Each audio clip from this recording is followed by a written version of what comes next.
It was one of those days where history felt like it was being written, not with ink, but with silence.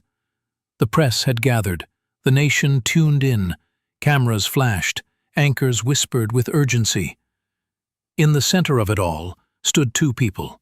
One, the 45th and 47th President of the United States, Donald J. Trump, and the other, a woman in white, graceful, fierce, composed, Pam Bondi. She wasn't just another political figure. She was a force, one known for standing tall when others bowed, for choosing her words like a blade, and for silencing rooms without ever raising her voice. Today was supposed to be a celebration, an award ceremony to honor those who had served the nation with loyalty, courage, and moral strength. But what happened would go far beyond medals and microphones. "Ladies and gentlemen," Trump began, his voice booming, "we are here to honor one of the finest minds and bravest hearts this country has known." Pam Bondi sat front row, poised but unreadable. She's a woman of honor, a fighter, and today, Trump smiled, we thank her with something more than words. The crowd leaned in. A security officer brought out a velvet case.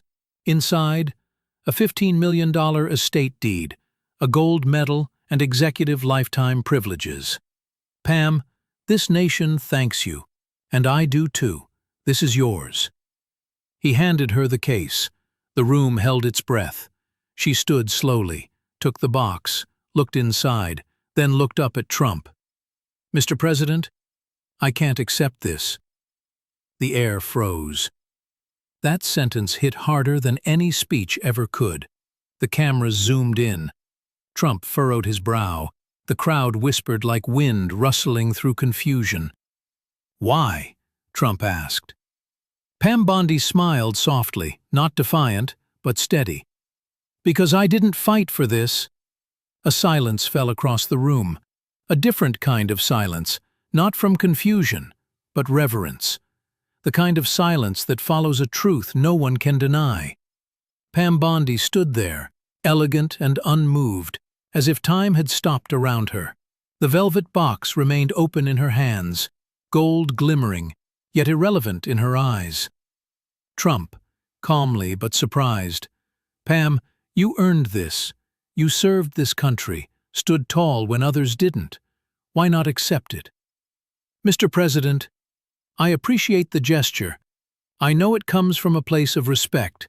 But where I come from, what we fight for is never meant to be rewarded with material things.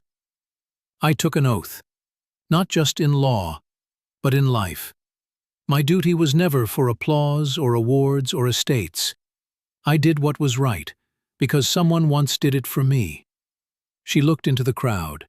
Her eyes scanned the faces, some curious, "To thank him," he said. "Don't thank me, pass it on." That moment changed everything for me. I became a lawyer, then a prosecutor, and eventually I stood in the rooms where laws were made. But no matter how high I climbed, I remembered, I didn't get here alone. The story wasn't just about refusing a gift, it was about something much deeper, a belief, a code, a legacy passed from one act of integrity to another. "So, with all due respect," she said, "I cannot accept this, because someone once helped me without expecting anything in return. And I've built my life on doing the same." Pam, that's one of the most powerful things I've ever heard. For a moment, even he was at a loss for words. There was no applause, not yet, just reflection. People in the crowd, staff, senators, veterans, looked down, some in tears, not because they were sad, but because they'd remembered something they forgot, that honor isn't bought, it's lived. Trump finally speaks. "Then let me say this, Pam. Today you reminded me, and this entire nation, of what real strength looks like. You don't need a medal. You are one." The room remained still, not because it was over, but because no one wanted the moment to end. Pam Bondi had just done something that not even the most powerful could have predicted. She refused the reward. She refused the comfort. But more than that, she reminded a nation what moral courage looks like. She stepped down from the stage quietly. No dramatic exit, no fanfare. The golden case, untouched, remained in Trump's hands. She didn't even glance back. Sometimes, Trump said aloud to the crowd, you offer something expensive and get something priceless in return. The audience, silent just moments ago, now rose in a standing ovation. The moment hit the news before Pam Bondi even reached her car. Bondi shocks Trump with refusal. She walked away from millions. Why? The most dignified no in presidential history. Hashtags exploded. Hashtag Pam Bondi. Hashtag real integrity. Hashtag refused for honor. Comment sections flooded. She just taught the nation a lesson no one saw coming. In a world of greed, she chose grace. Can we get more leaders like her? Trump stood in the press room, uncharacteristically subdued. The velvet box rested untouched beside him. I've given a lot of awards in my life, he said. Medals, money, property, titles. But today, I gave something that Pam Bondi reminded me, and I think all of us, that leadership is not about what you're given. It's about what you refuse when no one else would. The refusing wasn't accepted, and that taught me something. Pam Bondi didn't tweet, she didn't post, she returned home to her quiet office in Florida, where she resumed her work. No interviews, no headlines of her own making, just purpose. Days later, a school in Oklahoma hung her portrait in their Wall of Honor.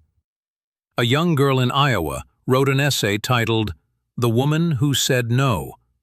A veteran donated his medals saying, she reminded me what they mean.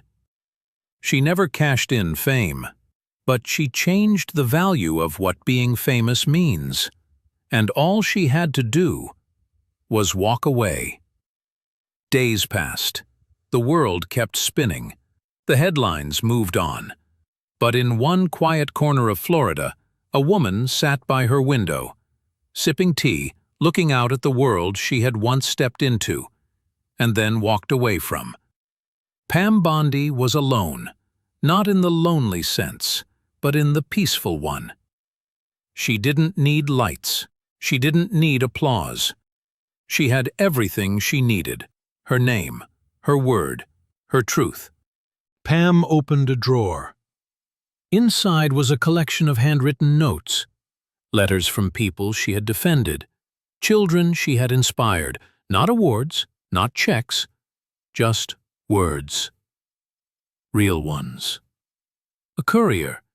He hands her a sealed envelope, gold embossed. No return address.